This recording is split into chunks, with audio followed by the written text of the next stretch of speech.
కొత్త ప్రభాకర్ రెడ్డి గారు చేసిన వాక్యాల గురించి మీరు ఎలా స్పందిస్తున్నారు సార్? ఇది చాలా దారుణం. ప్రజలు ఎన్నుకున్నటువంటి ప్రభుత్వాలను కూల్చడానికి, పైసలు పెట్టడానికి రియల్ ఎస్టేట్ మాఫియా అంత సిద్ధంగా ఉంది.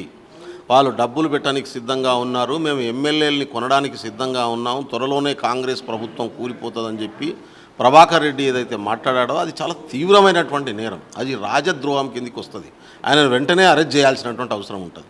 రెండోది, గతంలో తెలంగాణ సొమ్మును అడ్డగోలుగా దోసుకున్నటువంటి కేటీఆర్ ఇవాళ ఆ డబ్బులన్నీ కూడా రియల్ ఎస్టేట్ కంపెనీలో పెట్టిండు అనేటటువంటి మాట వాస్తవం. పాత చట్టాన్ని రద్దు చేసి వాళ్ళ భూ చట్టాన్ని, కొత్త చట్టాన్ని తీసుకొచ్చి తెలంగాణలో ఉన్నటువంటి భూములన్నీ కాంట్రవర్సీ క్రియేట్ చేసి ఆ భూములన్నీ కబ్జా పెట్టి 50-50కి సెటిల్మెంట్ చేసుకొని లక్షల కోట్ల రూపాయలు సంపాదించినటువంటి మాట వాస్తవం.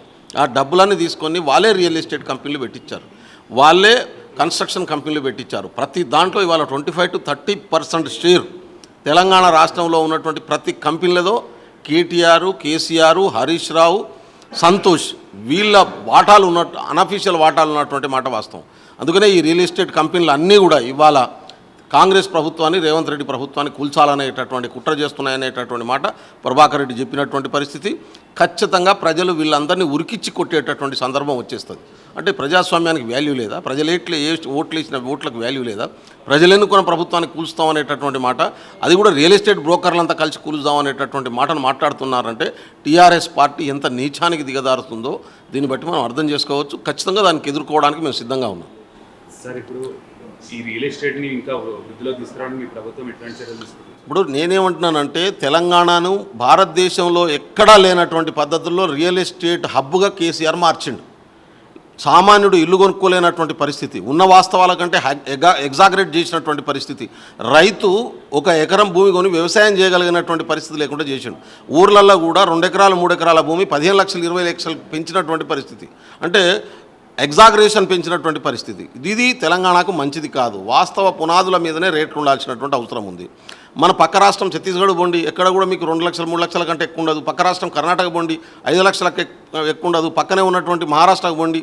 తెలంగాణ బార్డర్ దాటంగానే 2 లక్షలు 3 లక్షలు ఉన్నటువంటి భూమి తెలంగాణలో మాత్రం 15 లక్షలు 20 లక్షలకు పెంచి దాన్ని విధ్వంసం చేసినటువంటి ఘనత కేసీఆర్ది. ఎందుకంటే తెలంగాణను ఒక రియల్ ఎస్టేట్ బ్రోకర్ కంపెనీగా మార్చినటువంటి చరిత్ర వారిది. ఇవాళ అవసరాల రీత్యా ప్రతి ఒక్కడు కూడా భూమిని కొనుక్కొని తాను జీవించేటటువంటి పరిస్థితులు ఉండాల్సినటువంటి వాస్తవం ఉండాలి. అది ఇవాళ కాంగ్రెస్ ప్రభుత్వం చేస్తూ ఉంది. వాస్తవిక రియల్ ఎస్టేట్ ఉండాలి, ఫేక్ రియల్ ఎస్టేట్ ఉండొద్దు.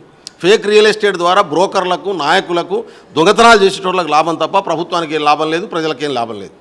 వాస్తవిక రియల్ ఎస్టేట్ ఏదైతే ఉందో దాన్ని పెంపొందించేటటువంటి పనిని మా ప్రభుత్వం చేస్తూ ఉంది. వాస్తవిక పునాదుల మీద సామాన్యుడుగా ఇల్లు కొనుక్కునేటటువంటి స్థితిని క్రియేట్ చేయడం మా ఎజెండా. అందులో భాగంగానే 4th సిటీ ఒక డెవలప్మెంట్ మోడల్ను తీసుకొస్తున్నటువంటి పరిస్థితి ఉంది.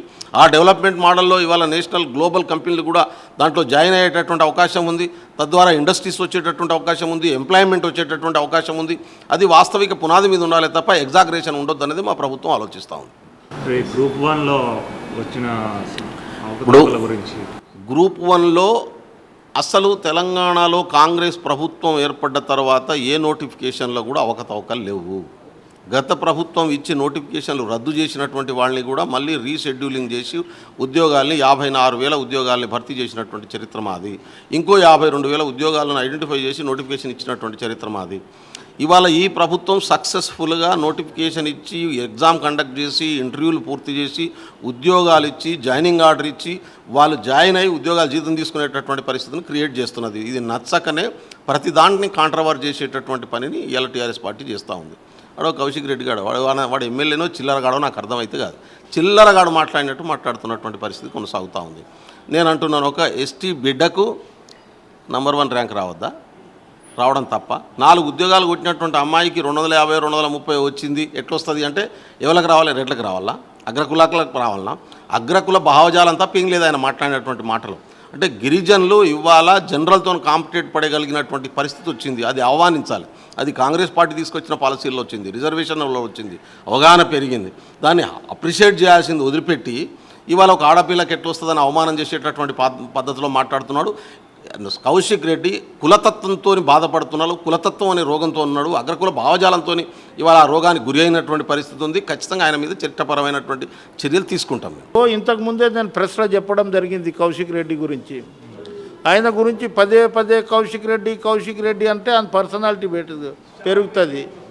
ఆడు సైకో, ఆడు మహిళలు అంటే ఓర్వడు. గవర్నర్ అటువంటి మహిళ గవర్నర్ ఉన్నప్పుడు ఆమె మీద కామెంట్ చేసిండు, సీతక్క మీద కామెంట్ చేసిండు, ఇవాళ నా కోడల మీద కామెంట్ చేసిండు. ఇట్లా ఈ సైకో గురించి కౌశిక్ రెడ్డి అని మీ ప్రెస్లో 10 సార్లు చెప్తే అందుకే పబ్లిసిటీ ఇచ్చినట్లు ఉంటుంది. ఆ పబ్లిసిటీ ఇవ్వకుండా కౌశిక్ రెడ్డిని గుణపాఠం చెప్తాం. ఇది ఏదో అనుకుంటుండు. ఆయన లేక బ్లాక్మెయిల్ చేసి ఎన్నికలు ఓడిపోయిన తర్వాత హుజురాబాద్ ప్రజలారా నేను ఈడ పుట్టినా ఈడ పెరిగినా, నాకు ఒకసారి మీరు ఈసారి ఓటేయకపోతే నాకు ఒకటే ఒక పాప, నేను ఆ కుటుంబ సభ్యుల మీద పోతలేను, నాకు అది ఉంది కొంత, ఒకటే ఒక పాప, నా భార్య, నేను, ఆ పాప విషం తాగి చచ్చిపోతా అంటే అయ్యో చచ్చిపోతాడేమో అని ఓట్లు వేస్తే ఈయన ప్రజల పక్షాన మాట్లాడాలి, ప్రజల తరపున ఉండాలి, ప్రజలు ఏం చేస్తారో దాని మీద ఉండాలి. కానీ గ్రూప్ అంతోటి ఇంత అవకతవకలు జరిగినాయి, తర్వాత నేను ఇది చేస్తా అది చేస్తా అని ప్రతిసారి ఏదో పిచ్చి వాగుడు వాగి ఇవాళ ఎవరి మీద, నా మీద కాదు, అది ఒక రాములు నాయక్ ఎమ్మెల్సీ మీద కాదు, మొత్తము తెలంగాణకు సంబంధించిన ఉద్యమకారుల మీద చేసిన కామెంట్ అది. ఇవాళ 18 గంటలు చదివి ఆమె, నేను చెప్పినా కదా ఇంతకుముందే, 600 మార్కులు 10th లో 567 95% మార్కులు వచ్చింది. ఆమె అగ్రికల్చర్ బీఎస్సీ బ్రహ్మాండంగా ఇది చేసింది. తర్వాత ఏమో గ్రూప్ ఐఏఎస్ ఆఫీసర్గా 5 మంది ఆమె కోరిక ఉంది, అందులో ఈ నోటిఫికేషన్ పడ్డది. గ్రూప్ 1 నేను కన్విన్స్ చేసిన అనుకుందాం, గ్రూప్ 2 ఎట్లా వచ్చింది, గ్రూప్ 3 ఎట్లా వచ్చింది, మళ్ళీ అది ఎవరు కన్విన్స్ చేసిర్రు, గ్రూప్ 4 ఎట్లా వచ్చింది, ఫస్ట్ గ్రూప్ 4 రిజల్ట్ వచ్చింది, తర్వాత గ్రూప్ 3 వచ్చింది, తర్వాత గ్రూప్ 2 వచ్చింది, తర్వాత ఏమో గ్రూప్ 1 వచ్చింది. ఇవన్నీ వన్ల మెరిట్ మీద, చదువు మీద, ఆమె తెలివి మీద వచ్చింది తప్ప ఈయన ఏదో చెప్పి కౌశిక్ రెడ్డికి తగిన గుణపాఠం చెప్తా, లీగల్గా వెళ్తాం.